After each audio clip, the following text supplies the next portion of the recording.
বাংলাদেশকে বিনিয়োগের স্বর্গরাজ্য বানাতে চায় জাতীয় নাগরিক পার্টি এনসিপি। বিদেশি বিনিয়োগ বাড়াতে সব ধরনের সহায়তার আশ্বাস দলটির।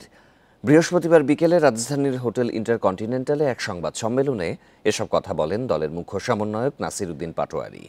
ব্যবসাবান্ধব পরিবেশ নিশ্চিত করতে এনসিপি কাজ করবে বলেও জানান তিনি। বান্ডেল থাকলে প্রতি সেনমানিতে টাকা বাঁচবে। বিকাশ সেনমানি বান্ডেল কিনে জিতুন প্রতি লেনদেনে। অন্যদিকে জামায়াতের দাবি বিনিয়োগ সম্মেলনের মাধ্যমে বিদেশিদের আকৃষ্ট করা গেছে। আলাদা সংবাদ সম্মেলনে এই দাবি করেন জামায়াতে ইসলামীর কেন্দ্রীয় নির্বাহী পরিষদের সদস্য মোহাম্মদ মোবারক হোসাইন।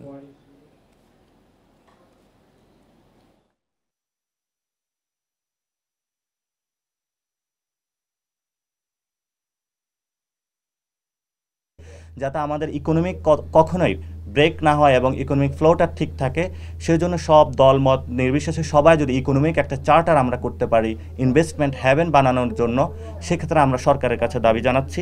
আমরা যদি দেশকে দুর্নীতিমুক্ত, প্রযুক্তি নির্ভর এবং পরিবেশ ঠিক করতে পারি, আমার বিশ্বাস ইনভেস্টর এই দেশে আসবে। আমাদের সাথে কমিউনিকেট অলরেডি স্টার্টেড এবং আমরা তাদেরকে আশ্বস্ত করেছি। আমার মনে হয় যে আমরা তাদেরকে দেশে নিয়ে আসতে পারবো।